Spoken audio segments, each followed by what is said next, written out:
Okay, so I think we have quorum. Yes. Stephanie of Guadalupe, could you do the roll call, please? Can I?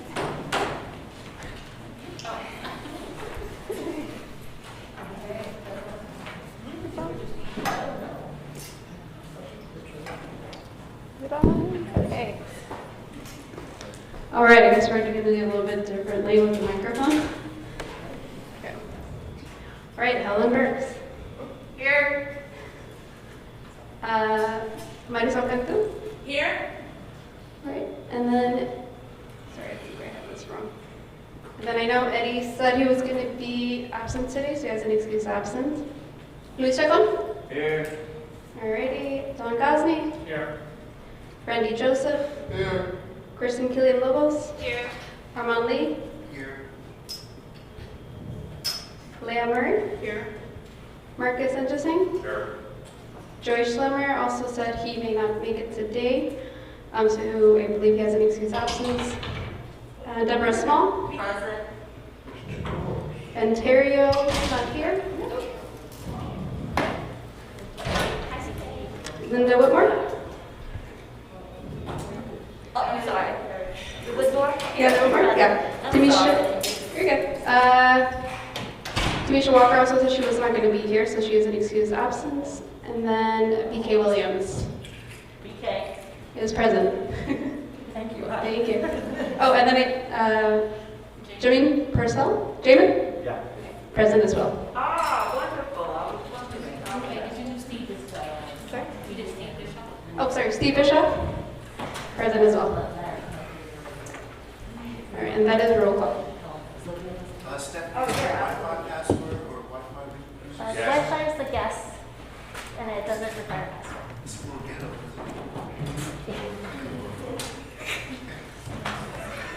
Okay, so welcome everyone to our first in-person You meeting. have to use the mic. Oh. Thank you. I guess I'll have to get used to this. Welcome everyone to our first in-person meeting, and welcome to our new members, Danny Purcell and Leah Murray. Steve, you're relatively new, so I'm still keep welcoming you. The next item on the agenda is agenda review and adoption. Does anyone have any suggested revisions to the agenda as it's been presented?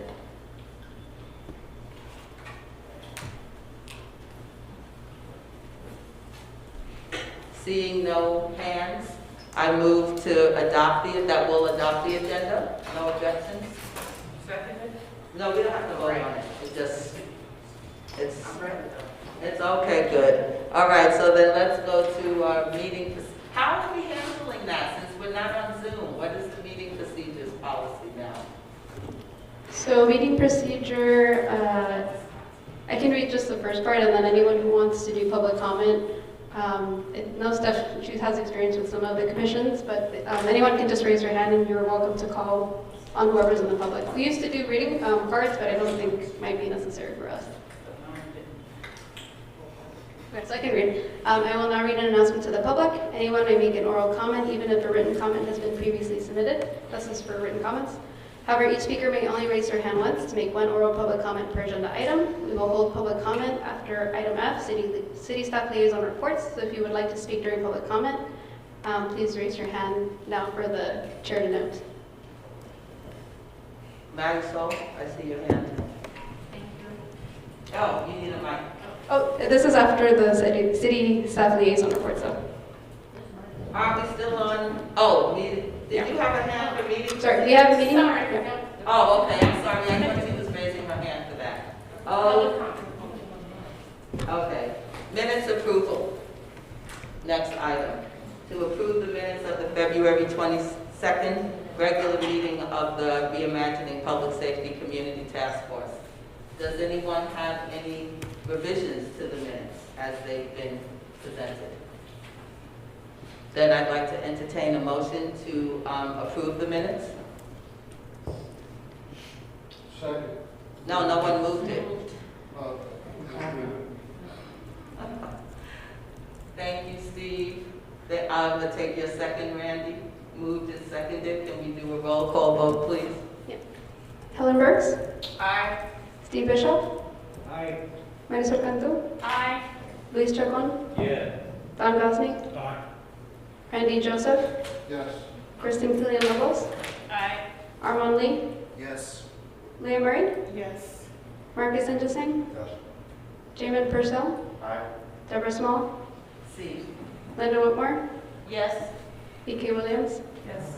and the approval of the minute passes with 14 ayes and 4 task force members absent. Thank you very much.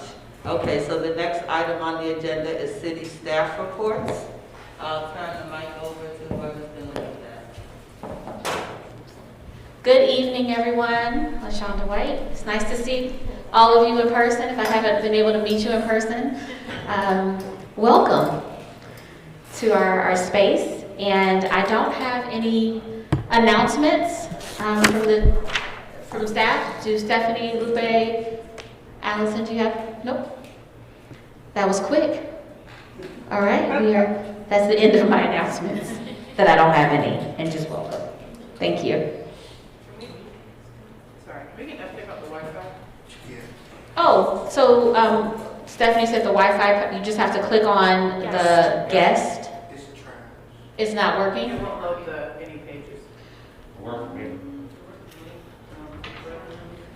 Please keep trying. I don't really know.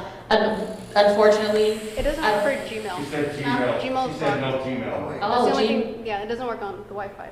oh, somehow you can't open your Gmail. I didn't realize that. So we can't get the agenda. You can go on the website, on the website.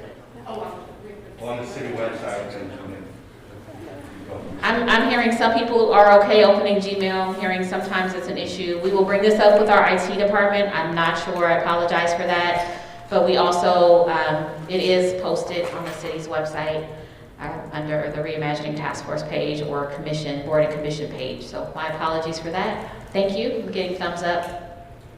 Can I make a suggestion? Sure.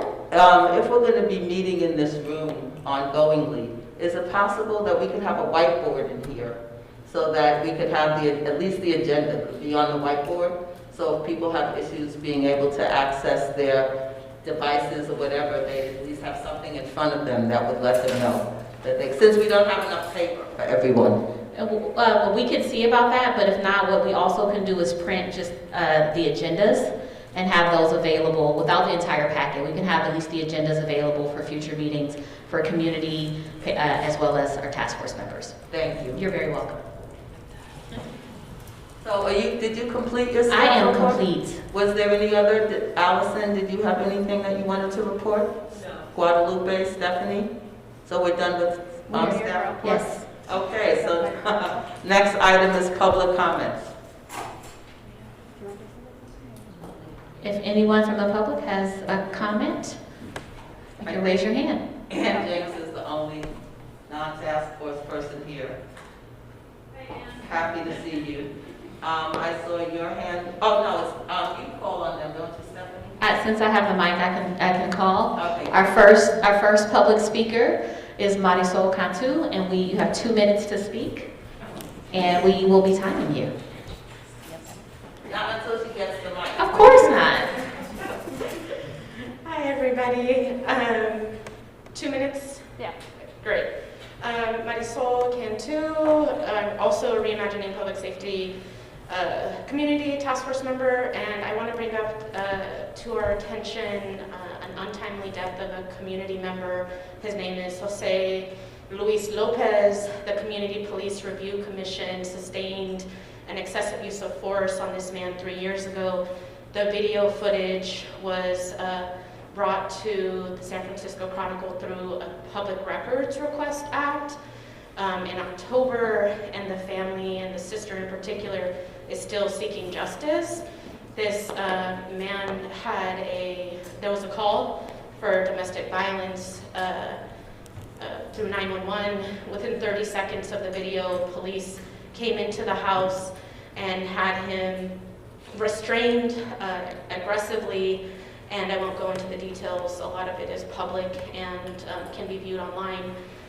It's extremely disturbing. They gave double the amount of sedative that was required that the police had ordered the paramedic to give and he later died in custody. I just want to share that the family is seeking justice for this, and that the Community Police Review Commission did sustain it, and then it essentially went nowhere because that's within the small purview of the Community Police Review Commission. And this just calls for us to really reimagine our community responses and the need for people that are working on the Community Crisis Response Program to really take lead. It's been over 2 years, and this death could have been prevented if there was a different response.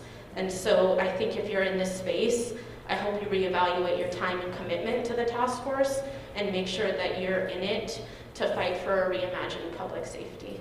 I yield the rest of my time. Could you start putting together that happened? 2020.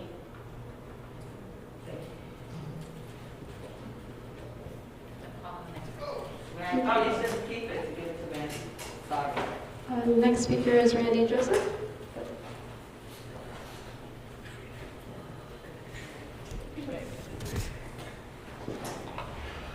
Well, that was hard to follow.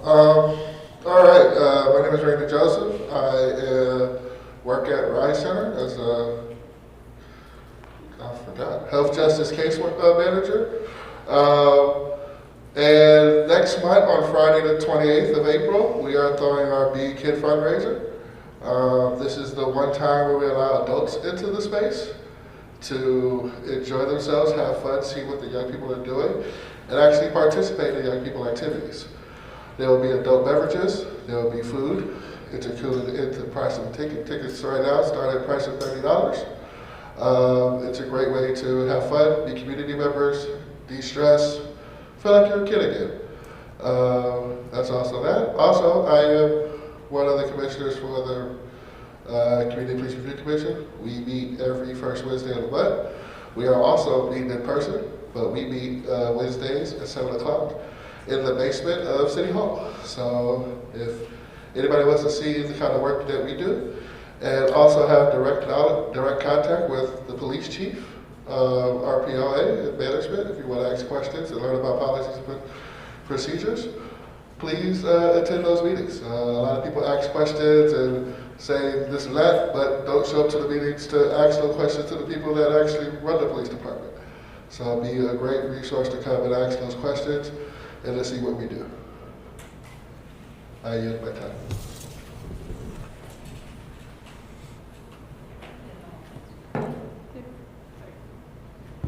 Do we have any more speakers?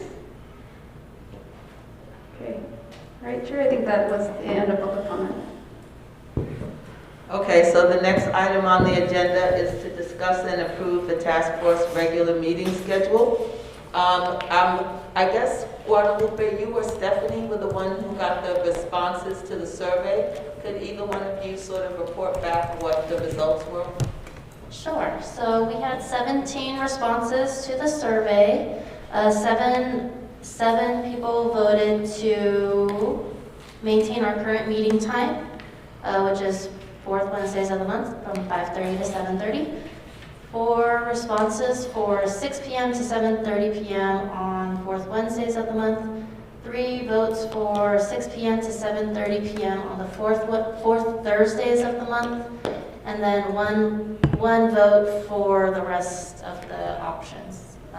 So the majority or the most votes were cast for maintaining our current meeting time.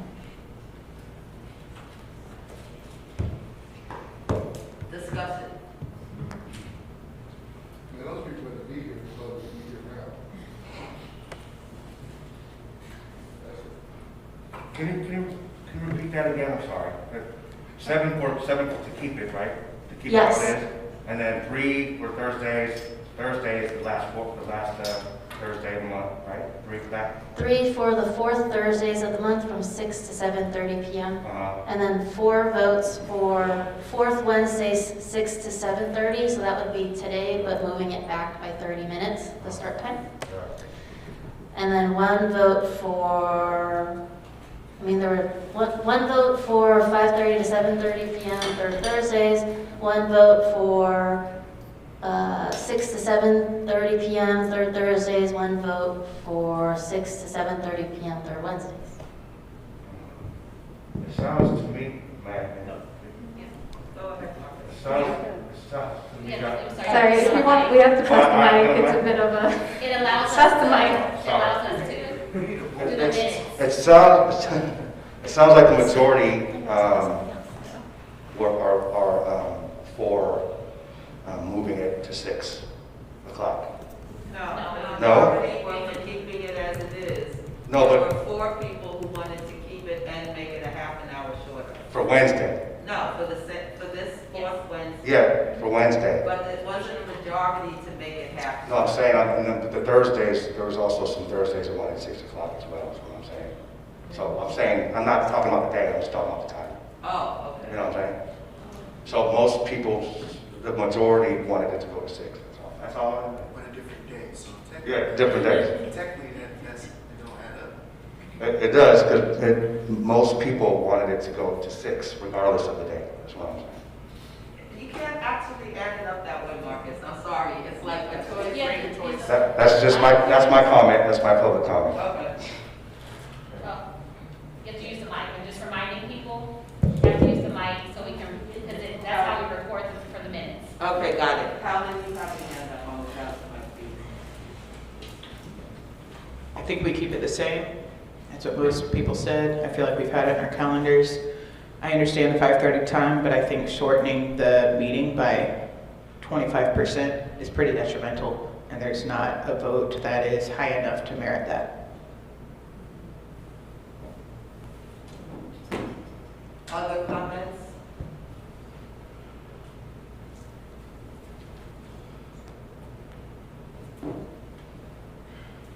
My review of the data was that the majority voted to keep the time as it is. There were some people who would like the meeting to be shorter, but since we're only meeting once a month, I actually don't think that it supports getting the work done to cut off that extra half an hour. The fact that most people are here today says to me that it's a time that, you know, for the most part, we can make. And so, barring any strong objections, I'd like to move or entertain a motion that our meeting schedule stays the same as it is, from 5:30 to 7:30 on the 4th Wednesday of the month. A second.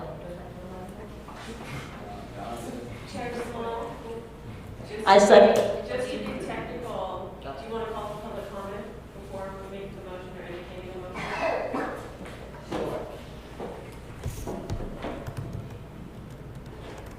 Oh, we took the mic.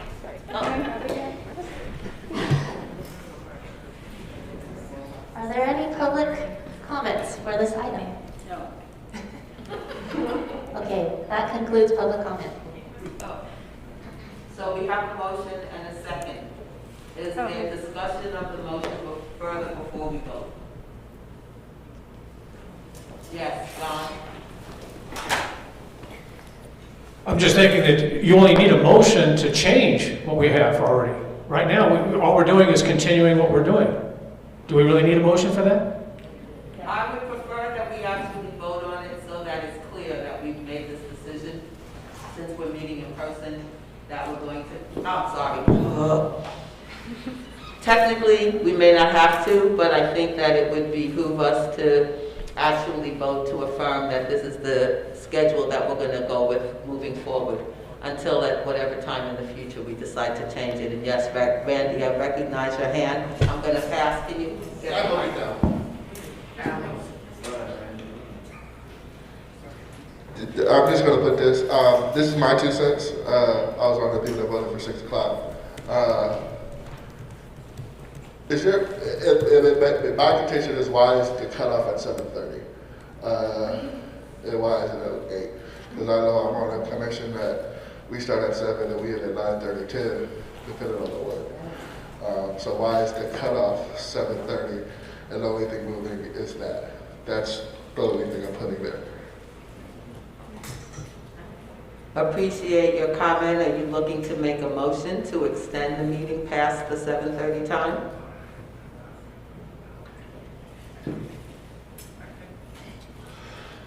I feel like I'm gonna be the bad guy. Yeah, maybe this is personal, because it's hard for me for work to leave. Like I have to like adjust and move things around.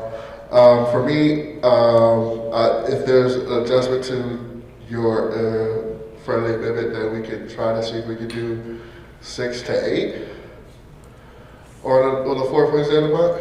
That'd be more helpful for me. And I understand that people have families, and I want to put that in context. People want to eat dinner, and I understand. And me being that single guy, I don't have that issue. But I don't want to lose the time, and then it's harder for me. It's harder for people, especially working, to come here and make sure to be here at 5:30. Where 6 is an easier time that I can come here, but set up, not have to ask about internet setup and all that stuff, and get that done. So I appreciate the comment. I'm not accepting that as an amendment because that's a totally different motion than what is currently on the floor. So if you want to make a motion to that effect, we can do that, but we still have a motion on the floor. Well, I don't know, is it a substitute motion? So I'd like to make a substitute motion to have the meetings go from 6 to 8 on the fourth Wednesday of the month.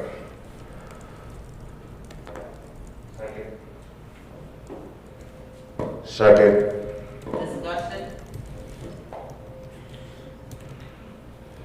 So I can't do that. And it wasn't one of the options that we were voting on, so I don't actually, I feel like there was an option within the question for people to add other times. If I'm not mistaken, the survey, there wasn't, okay. So the question I have then is, do we want to do this survey again and see, because we had consensus, I thought, on keeping the meeting time the way it currently is. And now we're having a different conversation. I'm open to having that different conversation. I personally cannot do 6 to 8 on the fourth Wednesday. This is late enough as it is for me. I have a child I have to feed at night, and I have to arrange childcare for him for these meetings, so it's an imposition. But if the majority of the task force wants to move it to that time, we can take that up. So I'm going to ask, do we have to vote on the substitute motion first? Yes. Okay.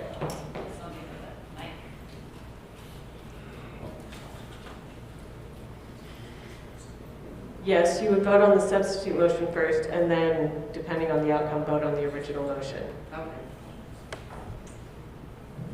Yeah, I just want to be clear. I get that. And I think if that option was given to me for an 8 instead of like the way I voted, and like the hour taken away, I would have voted differently if there was an 8 o'clock time frame. And I think some people would agree that they would have voted that too. It was just like I didn't want to lose in half an hour.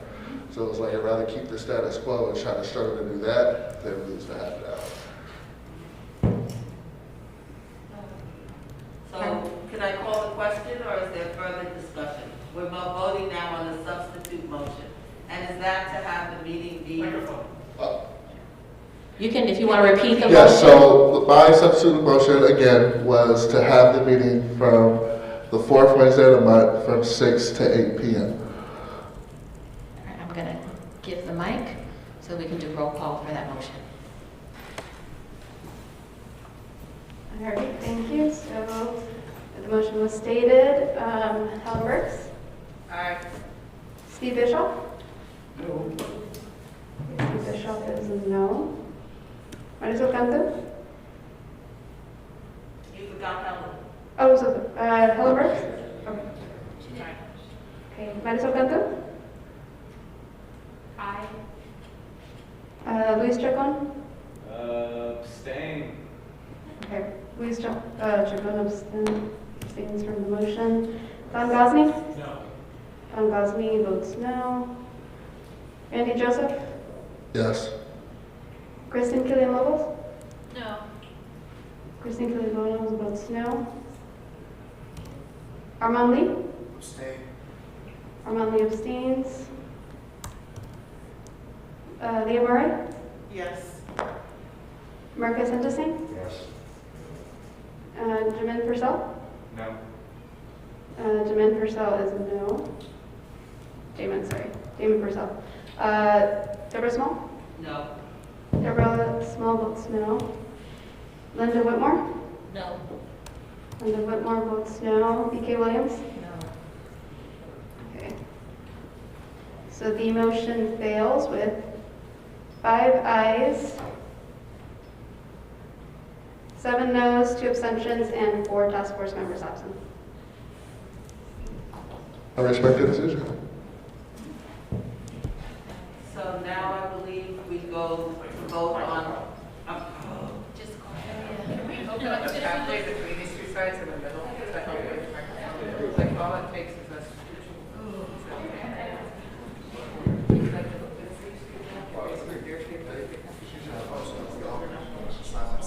it's all good.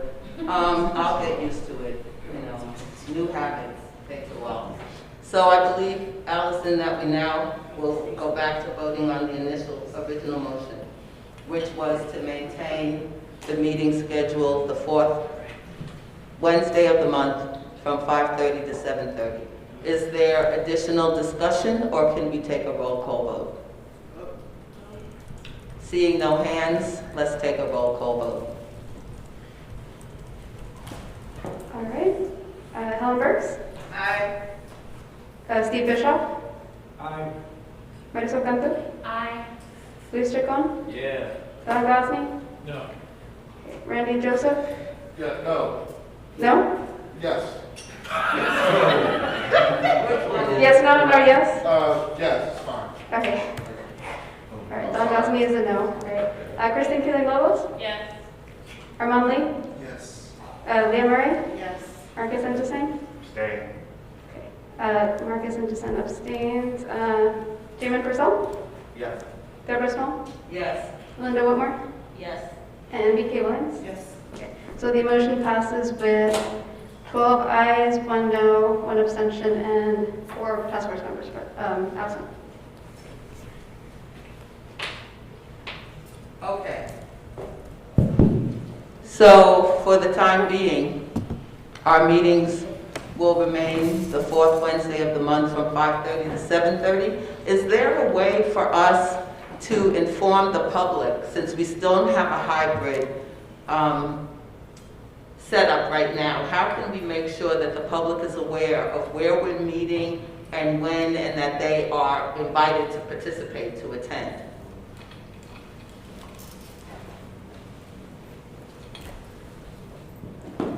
So staff does post the agenda in the ways that we posted the agenda previously. So we do all the same things we did before.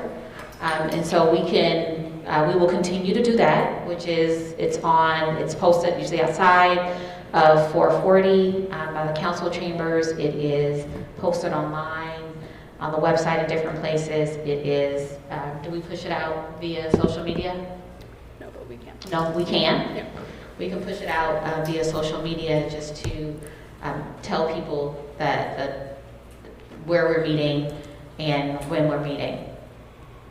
And we can share with all of you as well to push out to your contacts. Is it posted on the KRCT site? I am not sure, so no. So we can do that. We can ask them to do, I think it's called like a data net to put it on KCRT. You know, the same way they flash city council meeting and stuff like that? Yes. And does the city have any contract to put ads in like the local Richmond papers? I don't know the answer to that. It might be something through the city clerk's office, but if we, I don't know that we have a contract. We can ask about that. And what about doing public service ads for KQED or KC, you know, one of the local public radio stations? All of those things would cost. I don't know about the KQED or public radio stations. I do know ads in the paper do cost. And so there is truly no budget for this task force, so it would be us figuring out the budget, and that's additional staff time to be able to do that. So we will definitely do things that are free to us right now as we start, and we can explore other options. I'm pretty sure that KPFA has a way for you to do public service ads for community events. They have a community event calendar. I'll do some research about what the process is. My request is that, this is for the task force as a whole, that maybe this might be a little sub-group or something, but it seems to me it would be a good idea for us to have an outreach, more intentional outreach plan. I don't have anything to suggest at the moment, and it's not on the agenda, I know, I apologize. That's where we were going. Okay, I'm not We can put it asking on for for next time. Thank you, I'm just raising it as a concern. I'm not asking to discuss it right now, but it just raised for me that we needed to figure that out. Thank you. We can make note to add it to a future agenda. So, can we move to the next agenda item? Yes.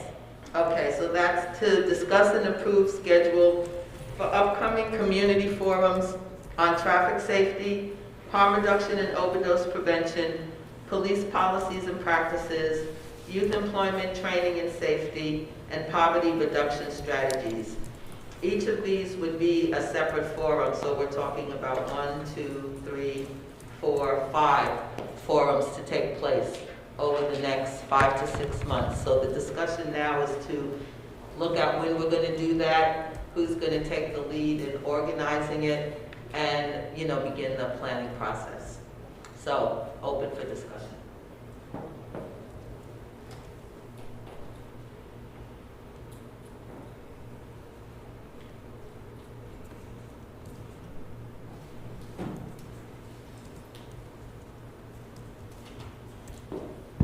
I think I had said before, oh, sorry, Jamie, please, go ahead.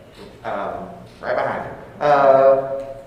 My first question would be, would we be scheduling them to take place here in the auditorium, or do we have particular locations that are already identified that we can then work for their scheduling? Because if we are going to be doing, which is like 5, I believe, it sounds like we likely will probably have to do at least 10 to 15 to ensure that we have enough people showing up at any of these, or maybe at least 10, just to do at least twice any of these topics. I was told we can do them by Zoom. Oh, by Zoom? Mm-hmm. Fantastic. All right. So we don't need to have a... That actually answers a lot of problems. Okay. Then that would be my... Any other question, comment before we go? Stop. Yes, okay. 1, 2, 3. Luis, Marisol, and then Randy. Yeah, I guess my question is around the structure of the forums. Because that might impact the planning, and then the planning is going to impact how soon we can start these. I know the last time we had the conversation series, I believe most of them, if not all of them, the general structure was a presentation just by whatever stakeholder I guess we could get to represent where certain topics or projects were at, and then a conversation and comments and questions and stuff like that. I know we're calling this community forum, so are we looking to mainly have a conversation and not have the presentation or informative part as like last time? So I apologize for any confusion around the nomenclature, because the intent was to follow the same format that we did before. So if it's more appropriate to call it a conversation, I'm fine with that. And I apologize if there was any, if people were left in any space of confusion around that. But it seemed to me that that format worked. It did. And it allowed us to include task force members and stakeholders, et cetera. So that's the intent. Got it, thank you. Yeah, I'm wondering about the police policies and practices. Do you have an objective for that one in particular?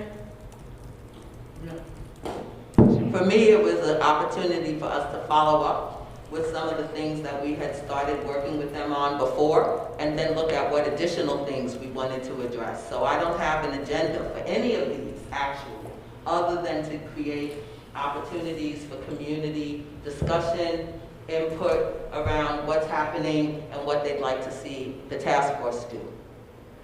Okay, and then a follow-up question is, from the last conversation, you identified city council members that maybe would be willing to be kind of liaisons to these.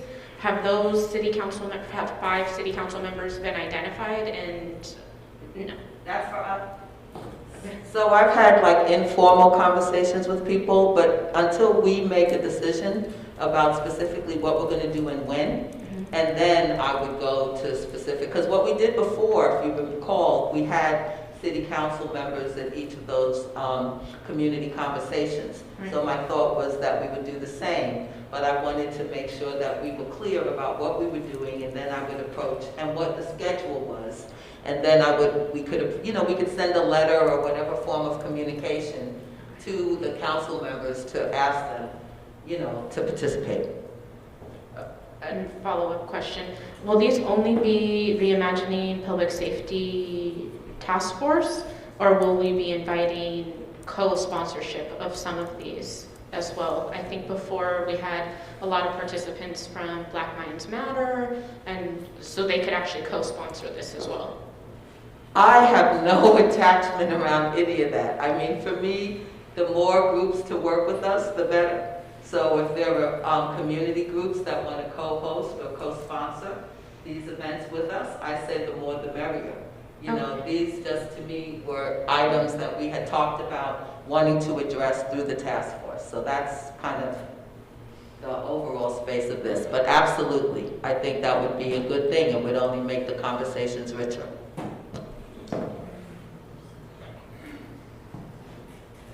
Yeah, I'm gonna be that guy again. For me, if it was the community conversations we had last time, then if we could do that same date, then I wouldn't be able to participate in any of them, just based on the time and the date.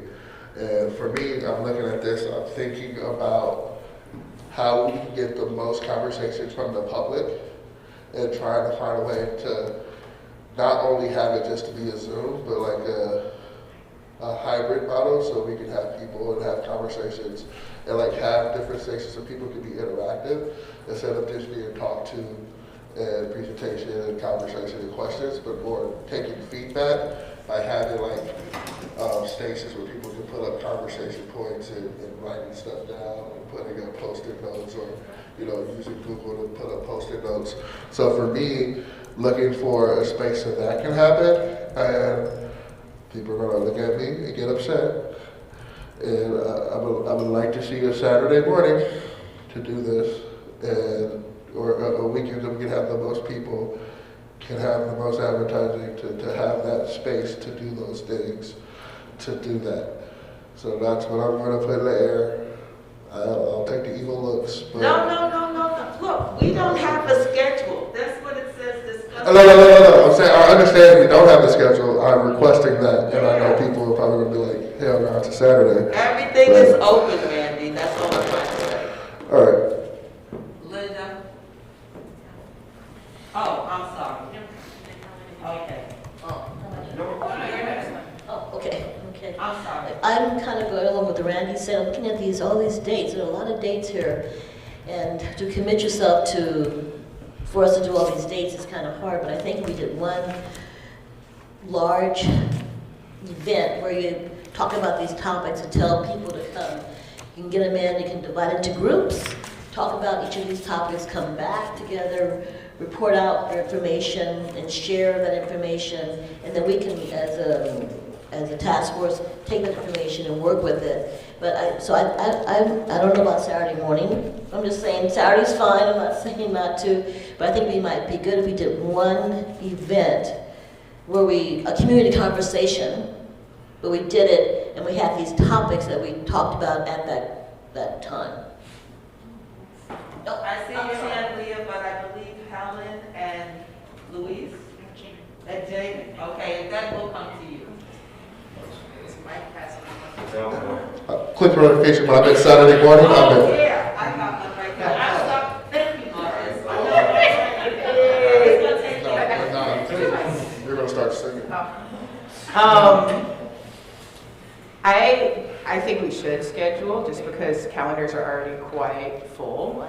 And when I'm thinking about calendars, I'm thinking of just the competing, even like city task forces and things that are holding things, like there's a lot that's getting built out. I really like the idea of Saturdays. Weeknights are tough. Working at an elementary school, families, weeknights are like the worst time to try to get something to go, and it's what we schools use, so I know from experience. So I like the idea of Saturdays.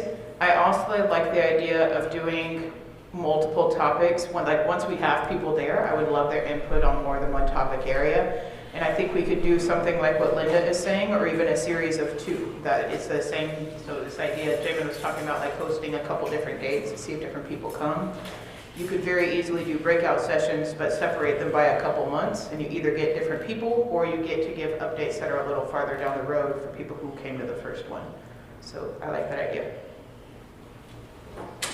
Next was Leah. Am I missing anybody over here? Oh, you're next. I'm sorry. So if we were going to pick a Wednesday or a weekend, sorry, I was going to say I think that the Saturday when council doesn't have a meeting the following Tuesday would be the best if we were wishing for them to attend, and so that it identifies one Saturday a month. I think Sundays in the morning are going to be more difficult because we will have people at church and other commitments, whatever they may be. I like Mrs. Whitmore's idea about having multiple topics be addressed. I would say actually if we did it monthly, with each of do one for 5 months so we can progress. To be able to address those, might be able to get more people in each time, and so we could build on them. We could also have be able to collate what we get and then and present it to the people, so that way then they can either discuss what has already been discussed and have it be building up on that conversation that the previous participants of the topic could have. And I think that would be more successful than doing individual topics per meeting, because I think we will end up getting bogged down and hear a lot of repetition. Oh, Leah, and then Steve, and anybody else on this side? And Don, okay. Okay, wait, hold on, let me just keep track. Okay, Leah, Steve, BK, Don, and then Linda, okay. Okay, I just, if anyone is interested in guaranteed income, I'm working with the Contra Costa County Working Group on guaranteed income, so that could possibly fit for the poverty reduction strategies. And if it's a focus group, it could also be a paid opportunity for those who want to participate. I believe it's either $50 or $75 if it's a focus group. If it's a general meeting, I also believe that they have a budget for gift cards as well. That's it. Next, Steve, here. Thank you. Yeah, I'd like to, at least for the police and practices kind of thing, I think that should be a separate meeting. If there's a lot to talk about, I think what I would want to do is invite Chief French to come and sort of lead it off by saying, here's what we're doing now, blah, blah, blah. I do think that this would have a lot of appeal. Saturday is probably a really good idea, and if we did it the second, well, we don't know the second Saturday or not, but that would be good. And I think, you know, at least for that particular workshop, I could easily see getting quite a lot of publicity for it. I mean, Richmond Standard would put this in, I think. There'd be a number of places where it could be listed, and I think we'd probably get a pretty good turnout.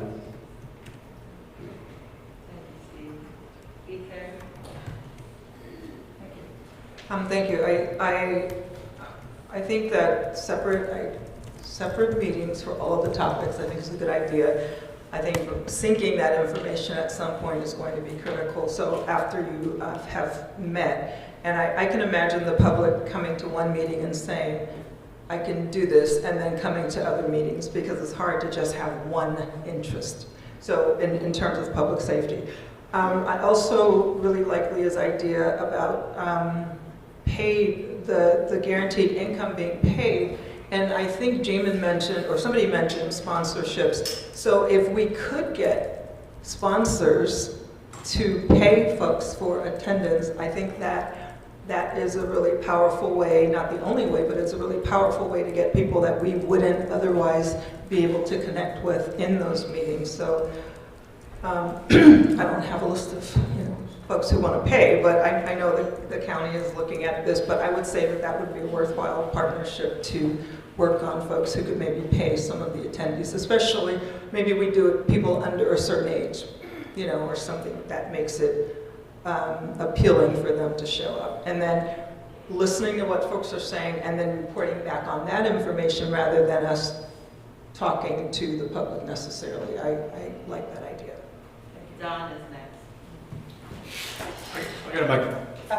Thank you. I just have a concern about Saturdays. We're going into the springtime, we're going into the summer. A lot of families have activities on Saturday mornings. You got Little League, you've got soccer, we got Cinco de Mayo, we got Juneteenth, and a lot of other different events on Saturday mornings.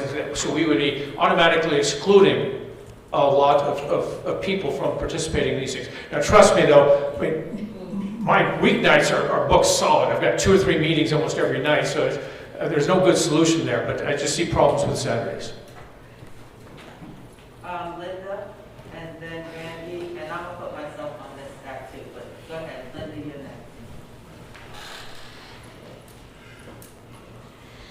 next. I think that we're talking about community coming to 5 months of meetings. People have a lot of things they're doing. I think if we had one Saturday, you could have a full day. You can have a morning session, afternoon session. They can go to different groupings. So breakout rooms. You're not just doing one interest. They can go to several interests and bring them back and talk. I think trying to get people here for 5 months, come on a Saturday for meetings. I think we're not being realistic. I know my time, trying to come, even as a committee member, to 5 meetings is a lot to ask. But I think if we think about trying to, even if we don't do 5 of them, we do 3 of them, or we can do all 5. I'm just saying, think about the community and what you're asking them to do. But if they came to one, we have breakout rooms, they can talk about them, come back. Randy's talking about the sticking papers and doing that kind of stuff. And then even offer the lunch, have another session, they can go break out and come back, talk about and discuss it, and then we can decide if there's some that we want to extend on and do it later at another time. But I think to try to have people come for 5 months is a lot. I know not every day, but it's a lot of commitment from the community. Randy? I see, and then Marisol, did you want to go to? Oh, okay, but I see you. Yeah, no, I agree with Linda's idea with having that. I have no problem with that. I think that it makes sense. I just want to back up that Cinco de Mayo is on a Friday and Juneteenth is on a Monday, so I don't know what that matters about a Saturday. I think we can still able to do this on one Saturday, figure that out, and invite community to come together and have this conversation at one and have like out to hands. I'm advocating for hands-on, and people learn different, people share differently. They can be there and not want to talk, but hold information and have it, write it down. Especially inviting young people, giving time to young people to come. I think that's one thing that's been missing throughout this whole process is having young people in this conversation and having them come on a Saturday where they're not school or anything and have those conversations and be part of it, because at the end of the day, we're doing this for them. A lot of these things we won't get to. These will benefit a lot of young people. So having them be a part of this conversation is important. So having that time, picking out a Saturday and just doing it, I have no problem. And I'm down for Linda's suggestion if that's what it takes to do it, and figuring it out and doing it that way. Armand, next, we have the mic. So I also agree with Linda's idea. I think we could have some sort of community summit, right? Where again, it's a full day. We have, these discussions and surveys throughout to see how people are engaging and receiving and all that good stuff. I also think we should partner with the school district, because we know our schools are a microcosm of what's going on in our communities. And so that, we can bridge that gap between city and school district. And then let's practice what we preach, right? If we talk about providing services in our community meeting services, afterwards maybe we can have some sort of community resources, health, and maybe there's a job fair, or I don't know, something we can all brainstorm, to plan. But I do like that idea of one big event, a community summit to deal with these issues.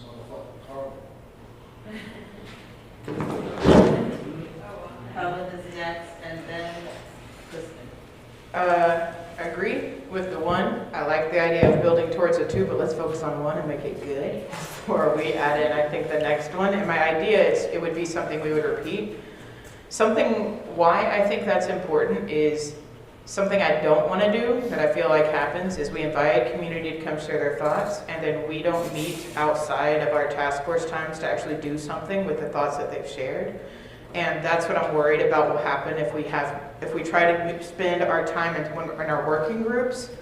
It's going to be so much planning on events that there's not time to actually take in what the community has said and work on it, right? So I feel like we need to honor input, and that means that we need to protect the time that we do have in groups to be working on what has been shared while continuing to have input streams open. I think events take time to plan, and we have to recognize that. And if we try to do too much, that's taking up a larger share than actually taking action, which people have charged us to do. Kristen. Yeah, I'm super excited about this idea. And piggybacking on what Armand said about resources, I'm envisioning resource tables, but also having folks come where they can actually get a Narcan kit and get the training on how to use it. Having a class that people can sign up for so they can get their mental health first aid training.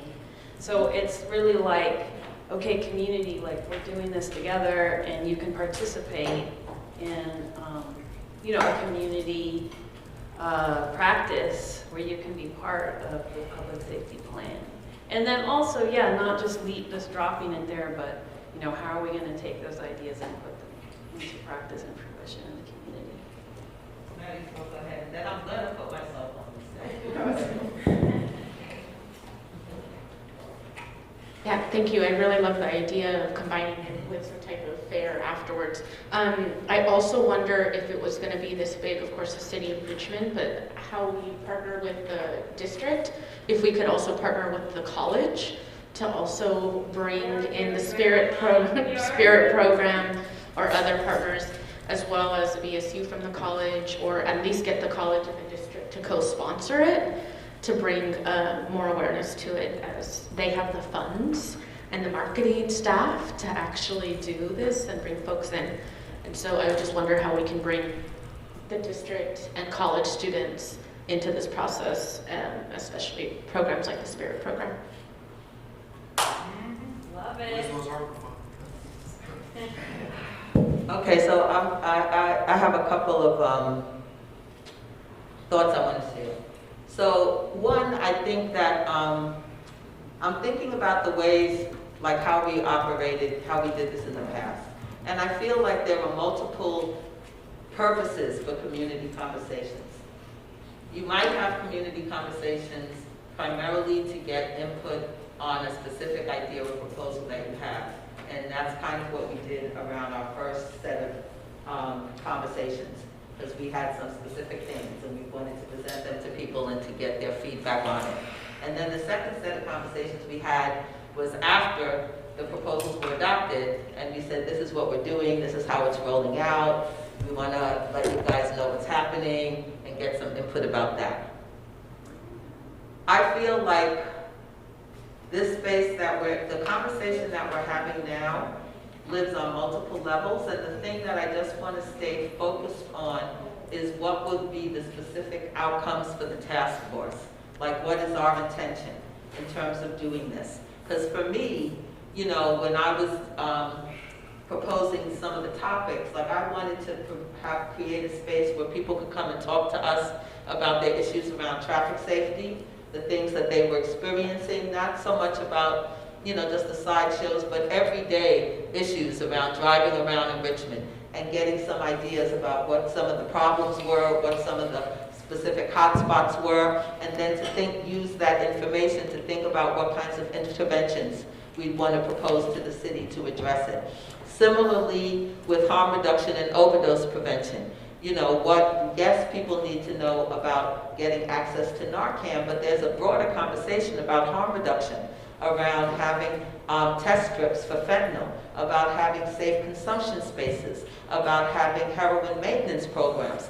For me, this was partly to provide people with that level of information, with stakeholders, as a way of both educating the public and expanding the potential interventions that we might be able to engage in as a city. Similarly, around youth employment training and safety, you know, what we've done already around youth employment is great, but some folks have said, like, why shouldn't we think about lowering the age? So we can include more young people. And, you know, for myself, I'd like to think about how can we support young people in developing their own entrepreneurial skills and advances, in addition to getting a job, because that's also kind of the future. You know, how can we, through the task force, think about that? With poverty reduction, absolutely, Leo, you and singing my tune in terms of talking about basic income. But there's also issues around things like TANF benefits, you know, which have hardly changed in decades, and which clearly don't provide basic living for people. And if we're interested in getting at root causes, we know that poverty is one of the root causes that underlies a lot of the other issues that we address. And so, for me, I just want us to be intentional in thinking as we put these things together. What are the outcomes that we want, and specifically how that contributes to the work of the task force. And then the second thing I want to say is that we don't have to do it all one way. We could have certain topics that we do on a Saturday because we think that will bring the most people. There are other topics that we might want to do on a weeknight. There are some that we may say we should do this in person.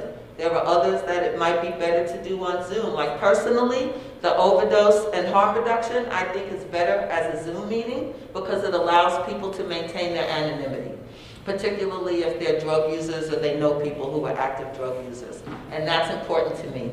You know, that's one of sort of the basic principles of harm reduction. And so again, you know, the point of the conversation is for us to think about this. And the final thing I want to say, and other folks have said this, that the planning takes time. It also takes resources. And when I say resources, I mean like people power. So if we're going to do this, it's going to take a level of participation from people on the task force in terms of meeting, planning, you know, reaching out to the other organizations. We also have to make sure if we are partnering with people that we take their schedules into account in terms of planning when the meeting dates and spaces are. And my recollection is that the community forums can be staffed by the city, but don't have to be staffed by the city. But I want us to have clarity around that too. Because if these are meetings that require city staffing, then that's one of the things that we have to think about in planning. And that's just, you know, my 2 cents. Someone comes here, I'm sorry. I'll just add myself. Oh, yeah, here. I wanted to get clarity on that before I make my comment on the last thing you just said. Okay, let's up here. Thank you. Thank you, Jane. Thank you for that question. So if this is truly a task force community forum, right, city staff can participate, we can provide support. Us coming to 5 meetings and providing support for 5 meetings and having to be there is a lot. We already, as staff, have multiple night meetings just like all of you, and staff are, in my opinion, overworked, and I really would hate to ask really Stephanie and Lupe to do one more thing if they don't have to. So I would respectfully ask that this task force really thinks about how collectively you all can do the heavy lifting. I don't see that we wouldn't show up if there was a Saturday event, right? We do that a lot and can provide support. But us doing the heavy lifting for what is a community forum for a task force, for this body, would to me be on the task force. LaShonda, I'm sorry, I wasn't being clear. Oh. Actually, I was asking if you had to be there. Because my understanding was that when we did the conversations before, it did require I'm sorry, yes. city staff, and I just wanted to make sure that I was right about that. I got you. I'm not trying to expect y'all to do. No, look, I still have to put that in there. So, no, right? If it's a community meeting, just like if there was any other community meeting that was happening that was not led by the city, then no, we don't have to be present. I think often we would like to be present if we can, to just hear and participate, and also be a voice at the table. But no, we do not have to be present. If you do want it to be a kind of a co-sponsored event, because there's some perks and benefits to that also sometimes, then that's a different conversation. And if we decided to have it as a Zoom meeting, could we do that ourselves? Do we have to have city staff for that? Yeah, for right now, I don't see it being an issue. I mean, I'm gonna double check on what I'm saying for you all. But if you all wanted to have a task force meeting that was on Zoom or in person, and you wanted to plan it yourselves, as long as you're not, if you're not asking us to have the Zoom link and set it up and do all of that, then I don't see there being an issue with it being completely led by the task force. But I will double check and confirm, just to make sure I'm not leading you all in the wrong direction. Thank you, LaShonda. Yeah, thank you for that. I think it made it more clear for me is that having with what you said, having those things going, doing the heavy lifting and doing the work, like if it's a one Saturday, having those things, yeah, I have no problem doing the work, looking for partners, looking for, if we're gonna do an outreach summit after, looking for support for childcare during that process as well, because I know I've done events, especially in Rise, where we provide childcare on the side. So doing that work to do that, I think that's, yeah, I'm down to do that. And I think with your goals in mind, I think we have the same goals, especially making sure it's a hybrid event, making people that can't make kids choice digitally, because COVID's still a thing that is still happening, it's still killing people at rates similar to 2021. It's still real.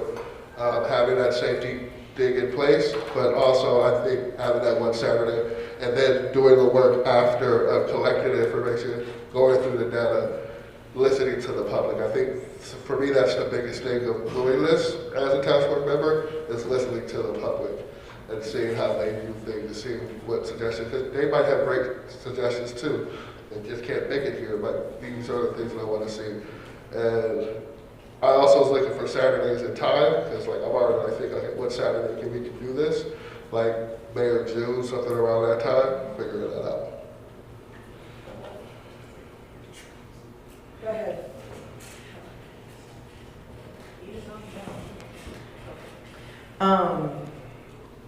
I think, I already said Saturday, I don't want to repeat myself.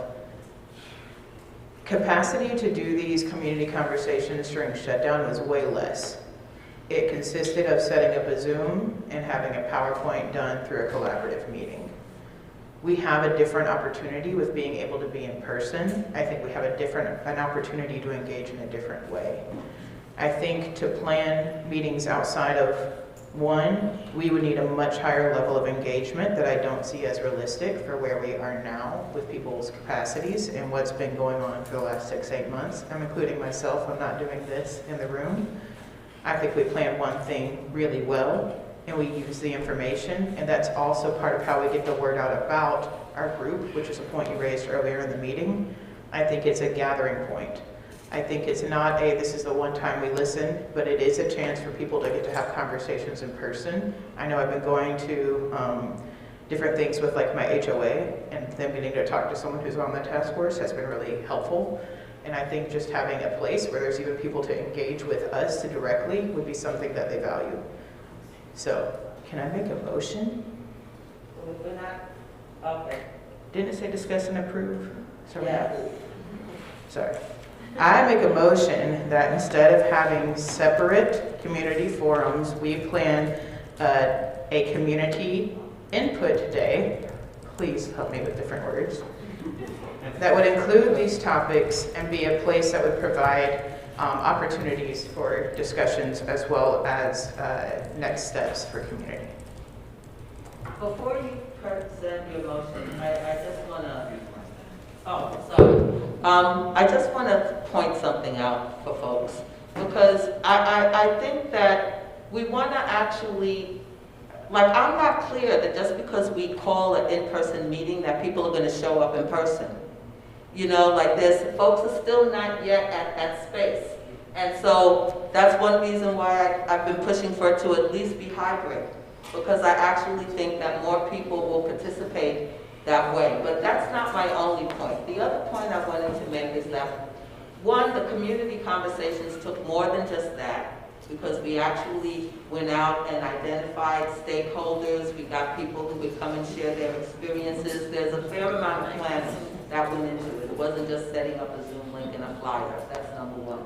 Number two, the other thing that I think that made those conversations rich was the fact that we did have folks there who personalized the issues, so that it wasn't just about a policy discussion. It was linked to people's real experiences. And I worry that if we try to do everything in one day, that we're not going to create that space for people to do that, to have meaningful sharing, to have meaningful engagement around what folks' actual lived experiences are. Now, you know, I do think we could do more than one topic in a day, but I really worry that if we try to do all of this in one day, that we're gonna, and you know, I don't wanna ask people to come to a 5-hour meeting on a Saturday, you know, so I just want us to be mindful of that and to not sacrifice the ability to like have that deepness of people's engagement, of sharing,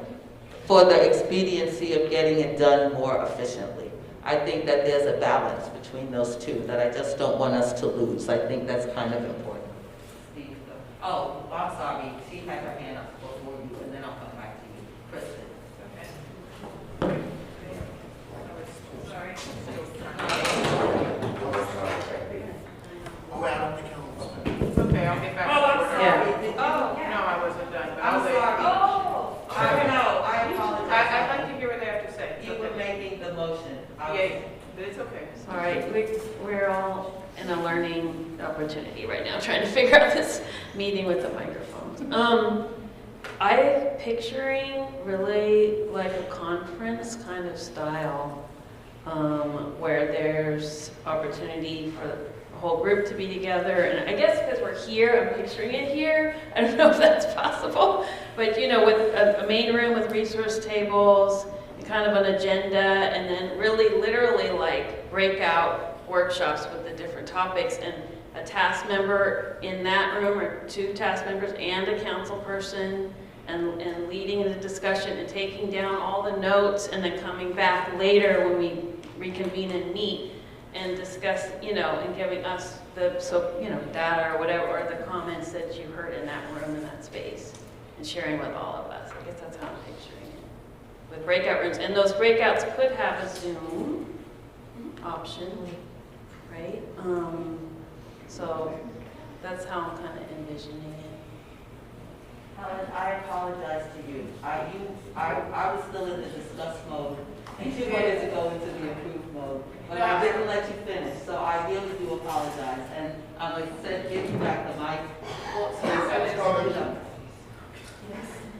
But I cut her off. Yeah, I think just from my data set with the schools, people are clamoring for in-person. Every in-person thing we've had hundreds of parents show up at a school that only has 400 students. On our virtual options, we get maybe 2 or 3. So I think from looking at community sampling, there is a large demand for in-person. I think that having a virtual option is, of course, part of it, and that actually you can run it simultaneous through the day. It doesn't take as many people to run virtual option. And I apologize if my intonation made it seem like it was simple planning, but I think I'm comparing the two. And planning that we did for Zoom and planning that we do for in-person is a very different lift. And this group has never done anything like that.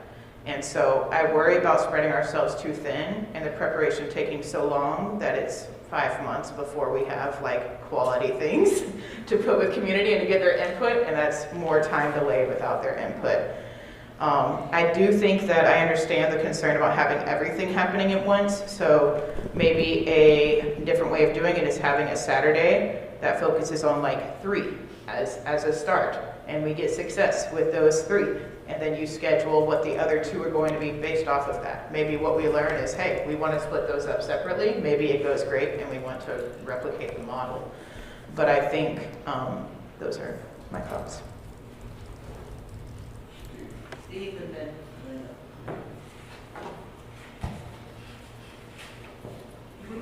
Yeah, thanks. I guess, part of what I'm sort of thinking is that in terms of what I think most people would probably expect out of our task force as priorities would be things like police practices and policies and possibly traffic safety. And I do think in terms of, something that people could really say, okay, I want to be in that one because this is important to me. I think the police practice, policies and practices is going to be number 1 in this whole thing. And I think a number of these things are very important, but they're sort of more like down the road. If you reduce poverty, that will eventually help in terms of blah, blah, blah, but it ain't going to help tomorrow in terms of these particular things we're talking about. So I would really like us to be more focused, and at least for the police policies and practices, I think that should be a day by itself in this whole thing. Okay, I think we're kind of going overboard here. These are conversations. We're not going to solve anything on that Saturday. But if you get enough people here, and I agree, people are ready, I think, to come out and get off of Zoom for a while. People are zoomed out.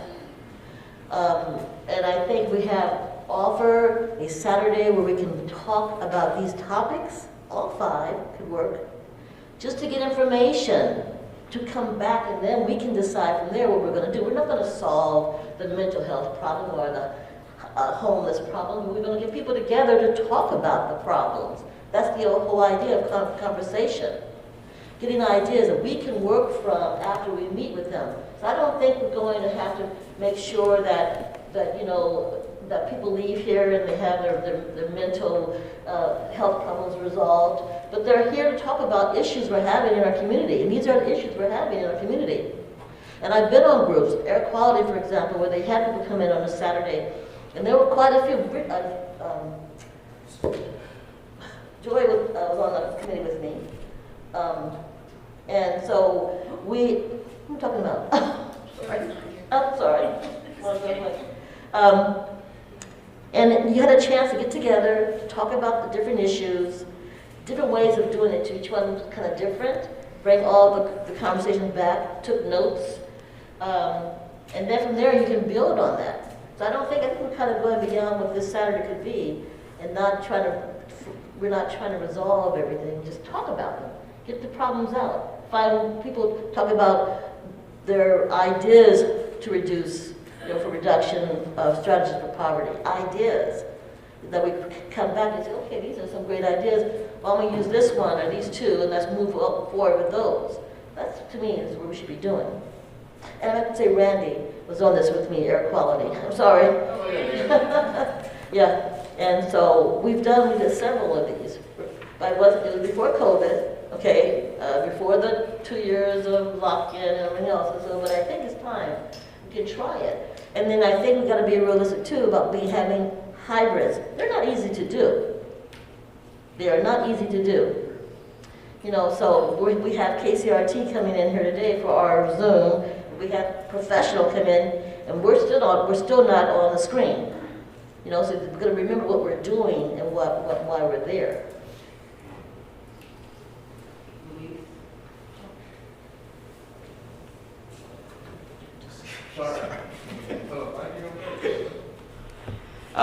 Yeah, sorry about that. I would agree with everything Linda says. I think right now as a task force, we seem to be kind of stalled. It seems like we've been like that for the last few months, perhaps. I think we need a restarting point, and what better way than to hear from the community. So I think a couple folks already said that. I would ask Helen if you could repeat your motion at this point.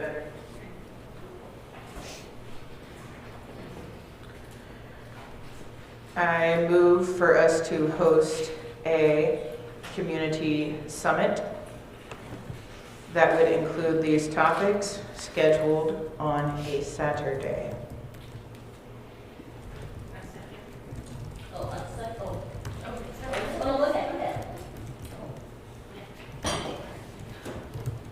I would like to make a friendly amendment that we have one, rather than doing hybrid, have a separate Zoom version that is smaller because it is far easier to run over Zoom. And in addition, so we don't have to do that one hybrid because it is very, very complicated to get to do the, and I think it'd be best to separate those two things. I'll accept that amendment. Can I ask you to repeat what you said? I can restate, and you can, this would be a good check for understanding, that we have the one in person, and then we offer a Zoom one that's much shorter. So it's not the same length of time, but for people who can only join by Zoom, they're able to join in. On the same day? It'd be like bite-sized. Different day. Different day. One in person, one hybrid. I mean, one online.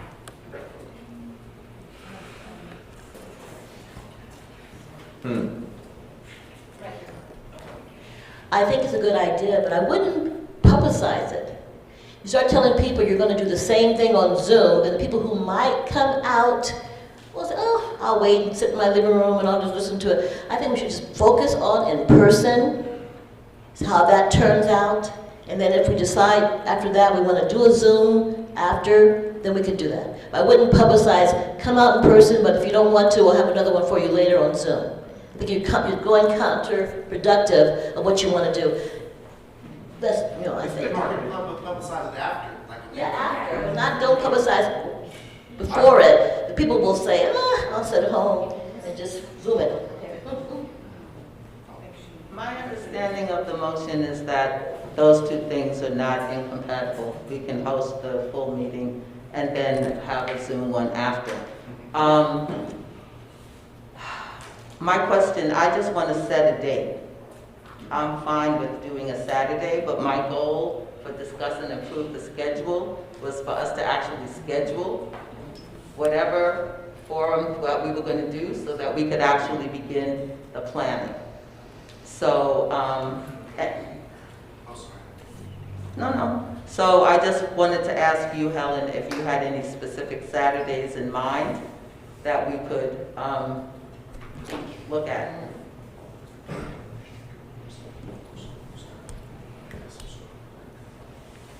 I was thinking June, but maybe this person over here is probably thinking August. But I was thinking June. I think when we start to lose community to vacations and things like that when school's out. So I think it's a prime opportunity to get it before school goes out, before the 10th. The 17th, as mentioned earlier, might have some Juneteenth celebrations going on early. So my recommendation is going to be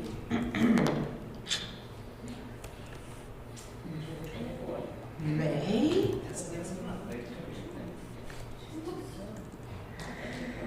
So I think some of the best options are either June, actually I like June 3rd.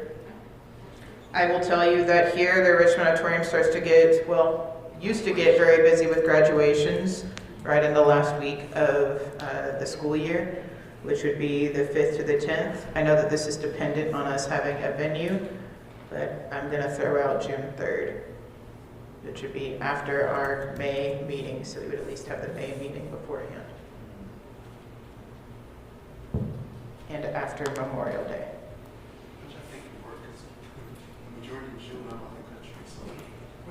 We can't hear you. So I just took the mic because I know there was a motion and a second. So if we were ready, we would. Are we still discussing the motion? Is the date part of the motion, right? Yes, this feels premature because I feel like we would need to find out the logistics of space, but yes. Okay, so my only question is, and this goes back to the intention, because I was under the thought that part of the goal of hosting the community conversations was to get input on things that we might be wanting to recommend to the city for action. So that's one reason why I was looking for us to do it sooner, so that it could be part of that process. But if that's not the goal, then waiting until June is fine. I'm just putting that out there, because originally when we talked about it back in January, that's what we had talked about doing. Hold on, Kristen, who else had a hand up? Where's the other mic? It's over there. It's over there. Oh.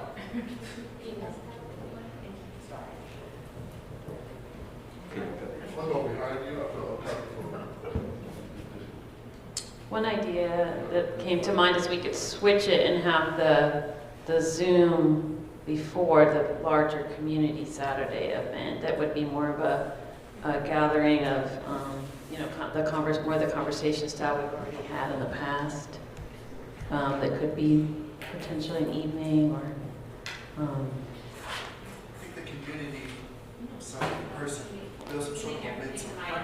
Well, I agree with that, but just forget, if we want community input for what the work we're doing to propose to council, that's just a thought I had.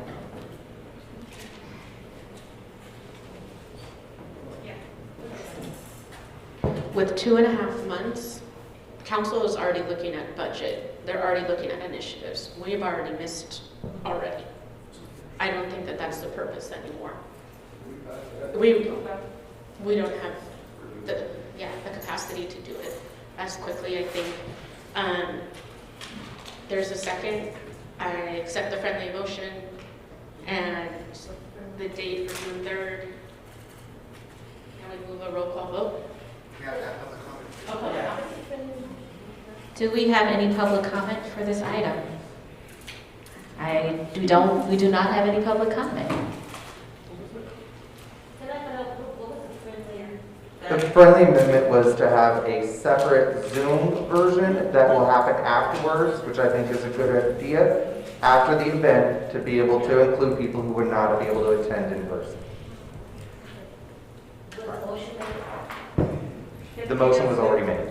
Yes, I'm just going to ask before we have the vote for Helen to repeat the motion so that people are clear what it is that we're voting on. I move for us to have a community summit on reimagining public safety that would cover the topics previously selected by this group, and that summit would take place on Saturday, June 3rd, with a virtual option available after that date for those who missed the opportunity or need to engage in that way.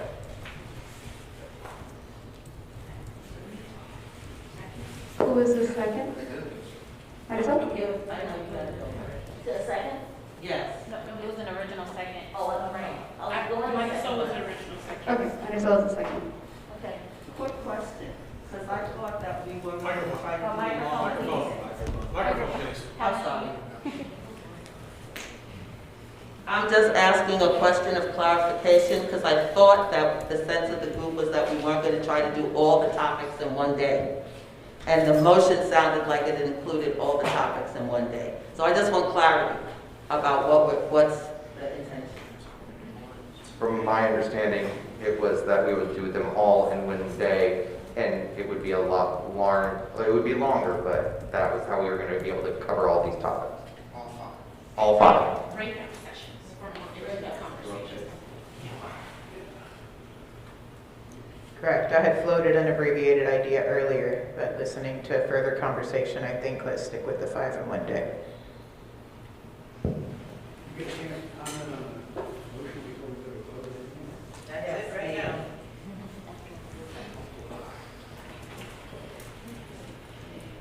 Yeah, I guess, these are all interesting topics. I guess the thing I'm thinking is, this task force may not be extended forever in terms of how long it's supposed to work. The other thing is, are we really expert in all these fields? I don't think so. I mean, if I were going to put something together on poverty reduction strategies, I wouldn't start with us necessarily. I mean, I think we have people here who have good things to say about it. But what I really expect out of this group actually is looking at police practices and policies, and also probably traffic safety, because that relates to all that for a lot of people. And I think we really need to prioritize some stuff and not just say, okay, all these are really interesting topics. They are important topics, but you know, I just don't, I can't see it. Are there any more comments before, oh, sorry. Wait, let me just get a sense of how many other hands there are. Because I gotta look around the table. 1, 2, 3, 4. Okay, can we go around this way? Or do you want to go first? You got to stand first. So 1, 2, 3. I am going to suggest that we stick to having all 5. We'll have the breakout, and in particular, communities that suffer from poverty are the most overpoliced and most criminalized, so I feel like these are very still relevant topics to be able to, if we are trying to reimagine public safety. So I want to make sure that we have poverty reduction and youth employment training, safety, all that all of these topics are very important, but I think that we should not discount the amount of impact that not having people in poverty does to public safety.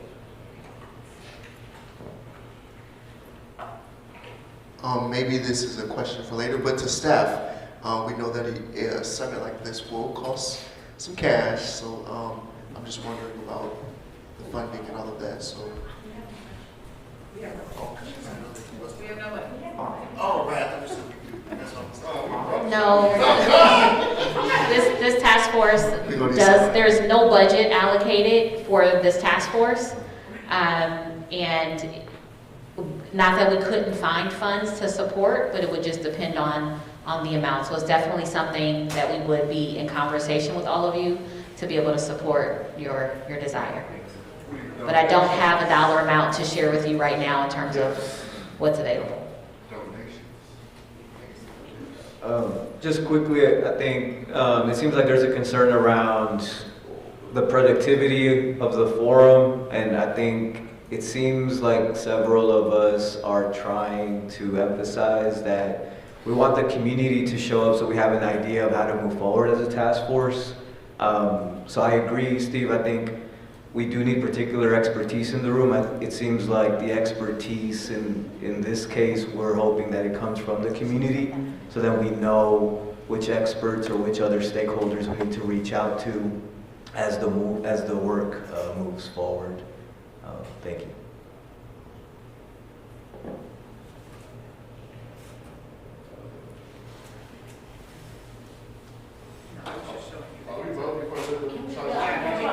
Are we? I'm sorry. Chair, just because I have the mic, are we okay to call? Yes. Okay. Thank you. We will call for the vote. Okay, maybe one more time for the record. Can you state your motion is for the minutes? Can we do it in reverse order so Linda can? You need it again? No, just, sure. I move that we have a community summit on Saturday, June 3rd, to address the previously agreed upon topics with a virtual makeup option following. All right, Helen Burks? Aye. Steve Bischoff? No. Marisol Cantu? Aye. Luis Chacon? Yeah. Don Gosney? No. Randy Joseph? Hell yeah. Kristen Killian-Lobos? Yes. Armand Lee? Yes. Liam Murray? Abstain. Abstain, okay. Marcus Interesting? Yes. Jamin Purcell? Yeah. Deborah Small? Yes. Ben Terrio? Yes. Linda Whitmore? Yes. And BK Williams? You can leave now. Okay, the motion passes with 12 ayes, 2 noes, 1 abstention, and 3 task force members absent. I think someone needs to pass the mic to. So, did you announce the vote already? Yes, I said 12 ayes, 2 noes, 1 abstention, and 3 task force members absent. Okay, great. Before we go to the next item, which is the monthly reports to City Council, it seems to me it would make sense to begin to put together a planning group for the community summit. So given, I mean, it's May, but still, we only meet once a month. So even though it wasn't technically on the agenda, I see that as part of the approval process to create a group that's actually going to do the planning. So are there people who want to volunteer for that? I don't think this would fall within the agenda item, only because it was supposed to be the schedule. Well, we did just approve a schedule, June Right. 3rd. I understand that, but that was the limit of the agenda item, was approving the schedule. Right, but it's just, what? The planning schedule be a part of this? I don't get why that wouldn't be appropriate. Because it's a separate topic to set up a planning group than setting the schedule for the day. That's my advice, take it or leave it. Okay, we could send an email, but I don't want us to have to wait until our next month's meeting to begin the process of planning. So, and I don't have everyone's email address, so it's still something that has to come through staff. Staff can send an email asking who's interested in the planning group. I'm sorry, what are you trying to? Next agenda item. Well, point of clarification before you. Randy, here, take the mic. And John, I see your hand. Yeah, we need a boom mic here, so cover us around.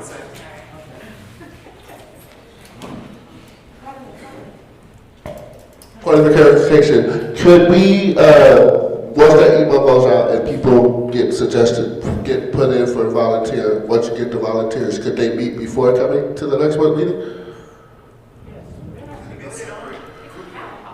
My suggestion would be to limit it to the number of task force members so that it doesn't trigger Brown Act requirements. Okay, that's all I needed to Which is know. Okay. one of the Which is- reasons why I wanted to do it today, so that we don't have to wait until next month to do that. We'll know who the group is. We don't have to wait till next month. She said once we get the email and the suggestion, we can meet. No, but what I'm saying is that if the number of people is more than what the Brown Act allows, then that has to be discussed. There's not going to be more. Some people about to get knocked out, like. All right. Don, I know you had your hand up. Okay, I just wasn't clear what you were trying to elicit from this email. You're just looking for volunteers, or you're looking for subject matter? Volunteers. Sorry. So we need a volunteer group to plan the community summit. So all you're doing is looking for volunteers? People who will serve as that planning group. Okay, that's what, I just wanted clarification of that. Yes. Thank you, Bandy. I will get this eventually. Sorry. It's all right. Okay. Next item. Discuss and approve monthly reports to City Council for April, May, and June. So the reason this item is on the agenda is because we haven't had folks other than myself to actually show up and report on to the City Council. We're on the agenda for the third Tuesday of the month. So I was hoping that tonight we could plan who would do that for the months of April, May, and June.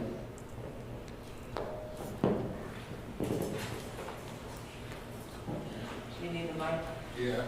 Is it the one on that side? What's this? Keep that over there. I ain't the runner. This is my kid. Brandy, I owe you one, so put me down for May, because I do owe you one. What about April? I don't owe you that one. Jeff, I'll do April. Okay. April, Marisol for the minutes. Randy, May, another hand. Jamin's doing June. Yep. Thank you. Thank you, thank you, thank you. Last night I was so embarrassed because I was planning to present and I had no power at my place. So I couldn't get in. And I had sent a text, but apparently no one read the text. So they thought I just didn't show up and I'm there at the phone. Oh, I don't have the link, I have no internet or anything. So anyway, It would be good to have, and I would make LaShonda happy, I know, to know each month who's gonna do it. And I'm gonna stick to it. Donna, thanks. Any public comment? Oh, on,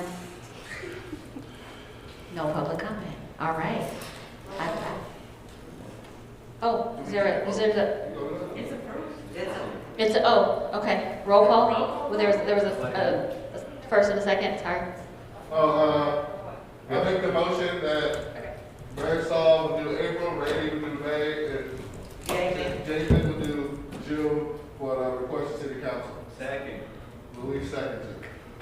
Do a roll call vote, please. Yes, give me 1 second.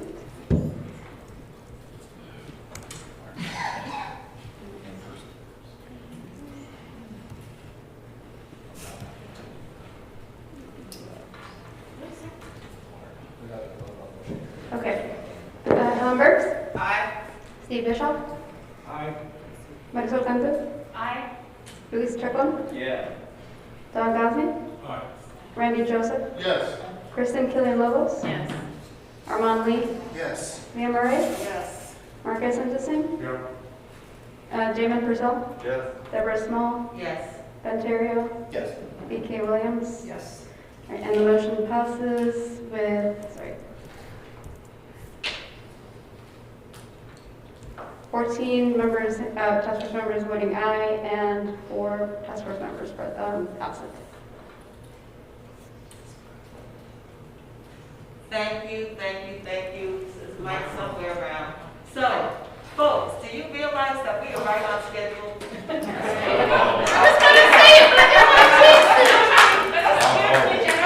Seconds to bask in it while I get the mic, okay? This is like a historic thing for me, that we are actually getting through our whole agenda and that we're on schedule. This is unbelievable.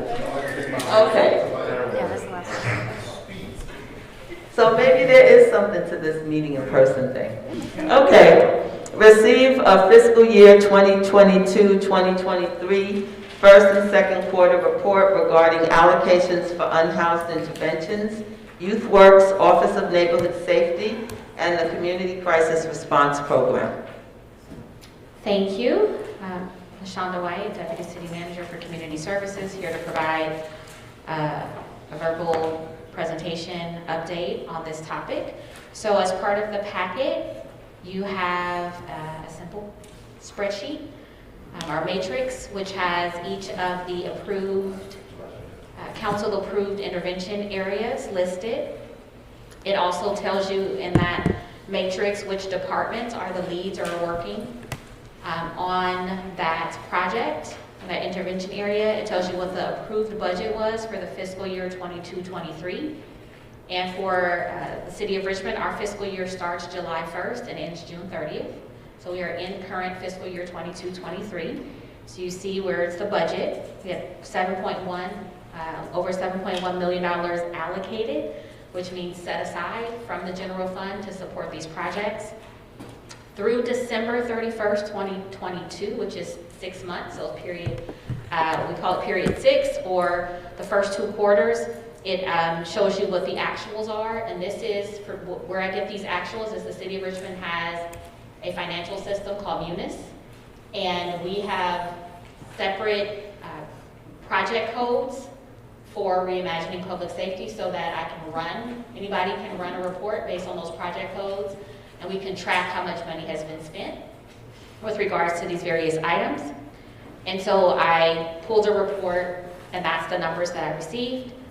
Encumbrances, that means that there is a contract that the city has held money to make sure it's available to pay that contractor through the term of the contract. So that's what that encumbrance means. And then I have an item, a column for remaining funds. So what you see is through December, we spent about 1.7 million, encumbrances of 227,000, remaining of a little bit over 4.1 million. There's a little bit of an update here, not much, just because this was a budget update and not necessarily a project update. I know those are coming later.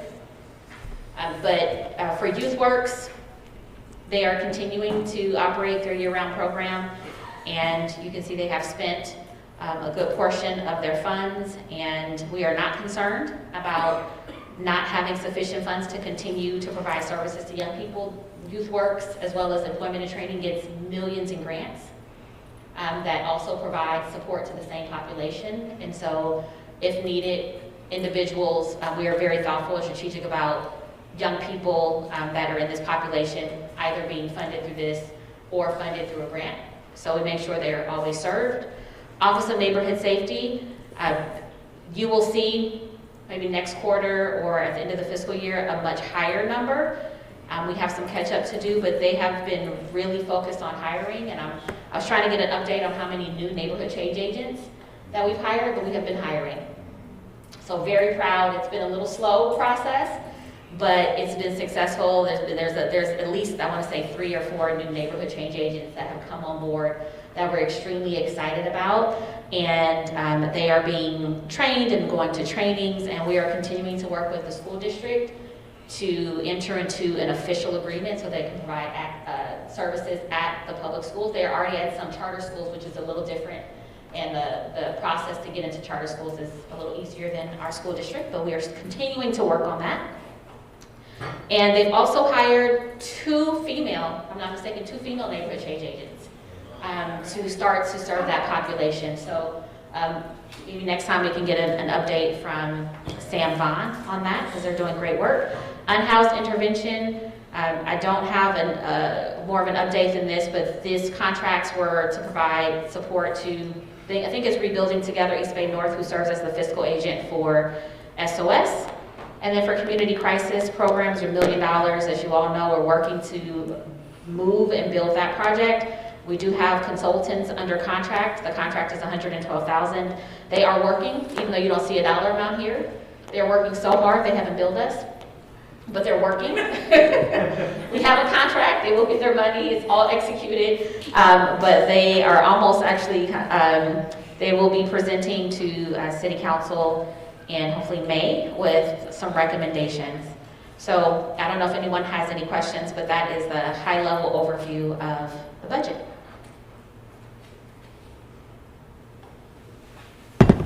Questions? Wait, questions, just put up your hands real quick so I can see. Okay, Maxwell, Leah, anyone else? Okay. Oh, start with Leah, then Kristen, then Maxwell. Thank you. I have questions about the unhoused interventions. Does that include, like, I know it includes SOS, but does it include anyone else or any other categories?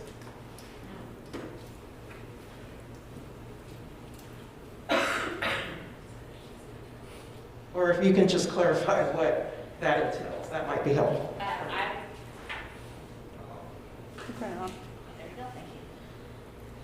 I would have to, I don't have the details, unfortunately, for that, so I can, at a future meeting, if we agendize it, I can come back with details or share an email with an update. I don't know exactly what contracts that dollar amount constitutes and what organizations those are for right now, and we don't have any additional staff here that are working on that project. That is the one that doesn't fit under Community Services Department, so I don't have all the background on that one, so I apologize. Okay, so can we have it at the next meeting? Will that be possible? I could do that, or if it's agendized in a way that I can present, or I can follow up with an email that will go out from Stephanie. All of you will be BCC'd with that information. Leah's asking for an agenda item. I'm sorry. I did not necessarily ask for an agenda item. I just asked how soon that could be reported out. We can, I will find a way to get you the information. I'll find a way to get the information, and we as staff work with the chair, and we have noted that that is a request for information. We can find a way to incorporate it. Okay, thank you. Someone else? Yeah, Kristen was next, and then Maxwell. Yeah, I know there's no youth work staff here tonight, but LaShonda, you might be able to answer this question. And I could be using the improper job title, but I'm wondering if Youth Works was able to hire more like case managers to support the youth and get them all signed up and get them supported. Because I know that that was a problem in the past where we just had too few and they were like overworked and I was really concerned about it. Thank you for that question.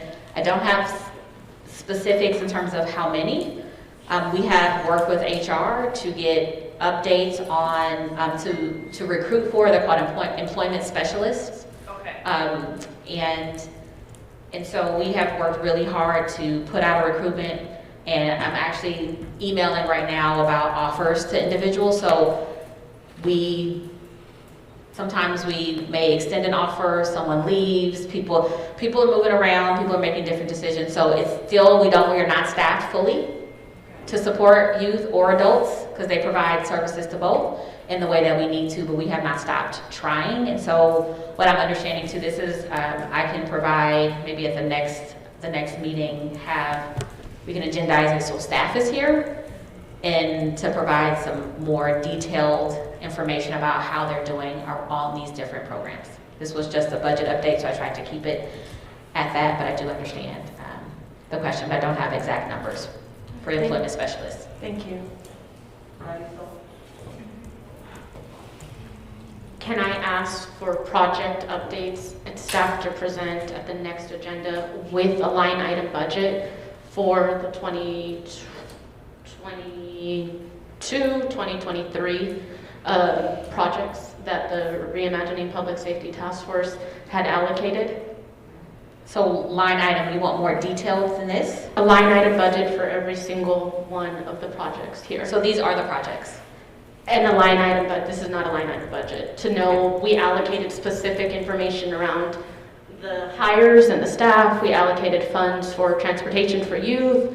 We allocated funds for computers, for bus passes. What I can tell you is we did not allocate budget in that way in our system. So there's no way for me to give you that information at that level. Okay, It's so not in the staff system. can. Staff can, who's been working with, if we have staff representatives, then they can, that are in YouthWorks, or Sam from ONS, or Daniel from SOS, would be able to share a little bit more from their perspective of what they have utilized the budget for. So what we can do, and we'll work with the chair, is provide as much detail as we can provide. That is what I can promise to you, and I will work with staff to be able to do that. So I want to ask you a question, Marisol, because I guess my question for you is, would you want to have them come here and report to us how they spent the money? That's what I heard you asking. Yeah. That's what I thought you were asking, which is different than what I heard her say. So I just want to be clear that that's what you wanted. Okay, so then what the request that I'm hearing is that we ask to have YouthWorks, ONS, SOS come to this task force and report out how they've spent the money for the 22-23 year. Urban Strategies Council. Urban, Yeah, for CCR. for each of the, now, do you want to do that all in one meeting? Yes. Okay, no, I'm just asking, okay. Because we may not be able to get them all here, but I'm asking, that's the request. Okay, got it. I understand the request, and I did understand it. Oh, okay, I'm sorry. No, it's okay. I completely understand that there is a desire to get more detail. I'm just making sure it's clear that in terms of what we are able to provide in a staff report and what they may be able to provide based on what they can pull from our system may not be exactly what you want, but we will get you as close to that information and level of detail that we can. Okay, now I'm confused, because how I heard it from you is that you wanted the programs to come and report how they spent the money. And the way they spend it, according to how they budget, may be different than how the city has it budgeted. But you're not concerned about how the city allocates stuff. You want to know how the actual programs spent the money. How much on staff, how much on program, how much on transportation, that kind of thing. So I just want to be clear that that's what you're asking, so that when we make the request to them, we're asking them to come with that information to report to the task force. I completely understand, and I think we are saying the same things. I am just trying to manage expectations. Honestly, that's all I'm trying to do. I hear you, and they will come with the budget that they can pull and provide. Okay, got it. I see you. I'll come after you. Go ahead. We have 6 minutes. I just have a question, because it sounds like the limiting factor is the budget, like, I guess, software or tools that are used. Can you just elaborate on what's causing the uncertainty about what can be provided? Is it like a man hours thing, or is it like the tools themselves don't provide like individual expenditures? So we have a system in which information is provided. So for staffing, staff is not necessarily separately tracking in a spreadsheet how much they're paying for staff. It goes into our system that we have to pull. So it just depends on what level of information, what type of information you're asking for. Some things are on a spreadsheet. So all I'm saying is I hear that detail is requested. We will pull what we can from the system, and if there's additional detailed information that staff is keeping on spreadsheets, we will provide it. I'm gonna get you the best I can get you based on your request. So I don't think we're saying anything different. I completely hear what the request is, but maybe the level of detail you're asking for of staff may or may not keep that level of detail. That's all. So we're gonna ask for it, and we will get you the best we can. That's it. Got it. Is your question answered? Okay. So my question goes to the bottom line. So there's like almost $1 million difference between the total, the actual encumbrances, and what's given as the remaining. I'm noticing the $990,000 difference if you look at, just subtract those numbers. So I'm just wondering about, that's almost $1 million. You're right, and it should be I think it should be 5.1 instead of 4.1.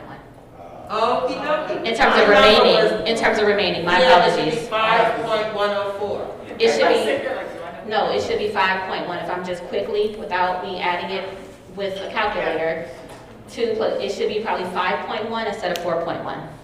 In the remaining column, my apologies. No, I just want to make sure, because I kept doing the numbers and I'm like, something's not right here. It's $1 million difference. No, yeah. Okay. We haven't lost any money. No. I'm just like, I kept looking, it didn't add up right, so I just wanted to ask a question. Okay, so any other questions on this item? Yeah. Yes, go ahead, Ben. Oh, and by the way, I want to say welcome to your daughter. Yes. It's so nice to have a young one here. What's your name, honey? Valentina? That is a beautiful name. How old are you? 8. Wow. I'm so happy that you were willing to come and spend some of your precious time with us tonight. I know you don't want to make a habit of it, but it's nice to have you here. Go ahead, Ben, here. Can you pass that? Oh, are we doing this for the, are they for Zoom or something? Or is it just so people can hear? Or? It's for us to record. For the minutes? Oh, okay. So I don't really usually need a mic. How many of these programs receive money from Kids First? Is my first question. Are they connected to monies received from Kids First in the budget? And then are these the only funds that are provided to these programs? Are they provided by other portions of the budget? Is it this standalone for these? I can't imagine that's what it is for ONS. And are they documented in their individual budgets? Thank you. So these are for a community crisis response. I believe that is the only item this is the full budget for that.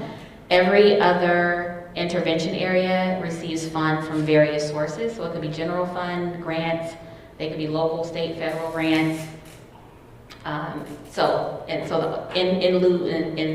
lieu housing fees, I think there's various funds that support these other 3 intervention areas. In terms of Kids First, let me think. I'm trying to think of the grantees that we currently have. I don't want to speak out of turn. I will get that information. I'll have to look it up, and we can provide that when we come back next month with additional information on each of these intervention areas. Okay. Could I have one follow-up, Chair? Sure, we got 2 minutes. Just yes. There's nothing that says Youth Works there's no line items in the budget overall for, let's say, Youth Works.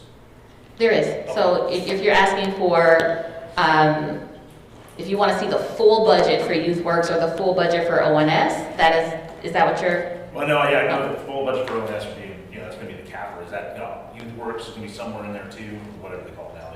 Oh, the ACFR, or in the budget, I would have to look to see how finance separated out the budget to be able to tell you.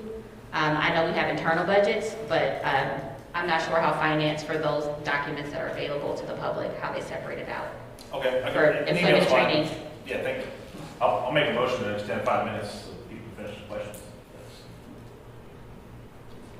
And I would add that we do have a public comment, so we should try and get to that as well. We have a public comment?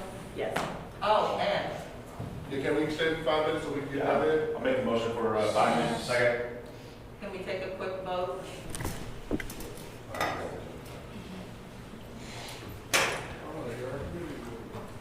Helen Brooks. Aye. Steve Bischoff. Aye. Marisol Cantor. Aye. Luis Chacon. Yeah. Don Gosney. Yes. Randy Joseph. Yes. Kristen Gillian-Lobos. Yes. Armand Lee. Yes. Leah Moran. Yes. Marcus Ingesang. Yes. Darren Purcell. Yes. Deborah Small. Yes. Ontario. Yes. Vicky Williams. Yes. All right, and the motion passes unanimously. Okay, take it away, Ann. Good evening, and I do want you to know on my list of things to do is to do an invoice for Richmond. We're just better at organizing than we are at paperwork and invoicing. There is a survey that is out digitally about CCRP and what people's experiences are with emergency responses and crisis. And there are now paper versions in English, Spanish, Portuguese, and Mandarin. Digitally, it's only in English, Spanish, and Portuguese because I'm not putting Mandarin up there. It's just too difficult to do something you absolutely can't begin to read as a digital thing unless there's an overwhelming demand for it. But Patrick Seals has been really banging the drums on it. The last time I checked, which was 48 hours ago, it was up to 250 responses, which is fabulous. The goal is 500. And so one request that I have is that you all encourage that survey digitally. If you need paper copies of anything, please let me know and I'm happy to get them to you. And if there are any events or meetings coming up where it would be appropriate to put it on the agenda and just spend 20 minutes talking about it, I'm happy to come virtually, I'm happy to come in person, but the real goal is just to get out and have as many conversations as possible with different communities within Richmond about what their experiences have been, what their needs are, and what resources they rely on. Thank you, and I trust that everybody has taken the survey. For the record, what's your name? And Jens. Thank you. Thank you. I think that was our only public speaker. Wonderful. So I think it's almost time to adjourn. I just wanted to tell people that there's going to be a Cahoots Q&A session tomorrow morning from 9 to 11. That's where they'll be talking about their day-to-day activities, the people who ride their vans, how they interact with people. It's an online meeting.